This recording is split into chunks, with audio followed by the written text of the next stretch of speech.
Ukraine ও ইউরোপীয় ইউনিয়নের মধ্যে নতুন একটি ড্রোন চুক্তি হয়েছে। আর ঠিক কয়েক ঘন্টার মধ্যেই ইউক্রেনের রাজধানী কিয়েভে ঝাঁকে ঝাঁকে আছড়ে পড়ল রাশিয়ার ব্যালিস্টিক ক্ষেপণাস্ত্র। ইউরোপীয় কমিশনের প্রেসিডেন্ট উর্সুলা ফন ডার লেইনের কিয়েভ সফরের পরপরই রাশিয়ার এই তীব্র হামলা কেন? নতুন ড্রোন চুক্তি কি যুদ্ধক্ষেত্রে মোড় ঘোরাতে সক্ষম? 16 জুলাই ভোরে পুরো কিয়েভ শহর কেঁপে ওঠে একের পর এক বিস্ফোরণে। ইউক্রেনীয় কর্মকর্তারা জানান, এটি ছিল রাশিয়ার সাম্প্রতিক সময়ের অন্যতম বড়সড় ক্ষেপণাস্ত্র হামলা। কিয়েভের মেয়র ভিটালি ক্লিচকো জানান, শহরে শিয়াতোশিনস্কি এবং দার্নেস্কি জেলার একাধিক ভবন ও গুদামে ক্ষেপণাস্ত্র এবং তার ধ্বংসাবশেষ আঘাত হানে। চারদিকে ছড়িয়ে পড়ে আগুন। 1 ঘন্টারও বেশি সময় ধরে চলা এই আতঙ্কের পর বিমান বাহিনী জানায়, সাময়িকভাবে বিপদের ঝুঁকি কেটেছে। কিন্তু প্রশ্ন হচ্ছে, এই হামলাকে কেন অতিরিক্ত ঝুঁকিপূর্ণ হিসেবে দেখা হচ্ছে?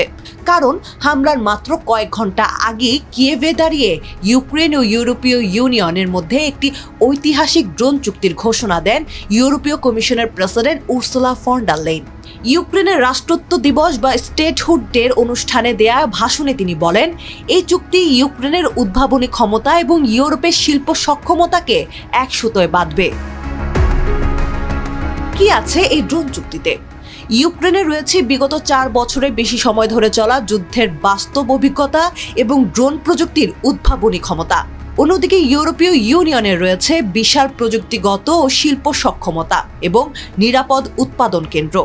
এই চুক্তির লক্ষ্য হলো ইউক্রেনের যুদ্ধক্ষেত্রে সে বাস্তব অভিজ্ঞতাকে কাজে লাগিয়ে ইউরোপের কারখানায় দ্রুত এবং বিপুল পরিমাণে ড্রোন উৎপাদন করা, যা সরাসরি ইউক্রেনীয় বাহিনীকে রাশিয়ার বিরুদ্ধে শক্ত প্রতিরোধ করতে সাহায্য করবে। আর ইউরোপীয় ইউনিয়নের এই প্রকাশ্য সামরিক সহযোগিতাই যেন মস্কোকে ক্ষুব্ধ করে তুলেছে। বাস্তবতা হলো, ইউক্রেনের রাশিয়ার আগ্রাসন 4 বছর ধরে চললেও গত কয়েক মাসে দুই পক্ষের হামলা তীব্র রূপ নিয়েছে। রাশিয়ার আগ্রাসী ক্ষেপণাস্ত্র হামলা কেবল কিয়েভেই সীমাবদ্ধ নেই।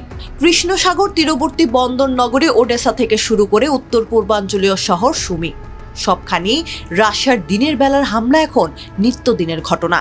হামলাগুলোর মূল নিশানা শিল্প কারখানা এবং স্বাস্থ্য ব্যবস্থা কেন্দ্রগুলো। ফলে হু হু করে বাড়ছে বেসামরিক মানুষের হতাহতের সংখ্যা। পশ্চিমারা যখনই ইউক্রেনকে সহায়তার হাত বাড়াচ্ছে, রাশিয়া ঠিক তখনই হামলার তীব্রতা বাড়িয়ে কিয়েভকে চাপে ফেলার কৌশল নিচ্ছে।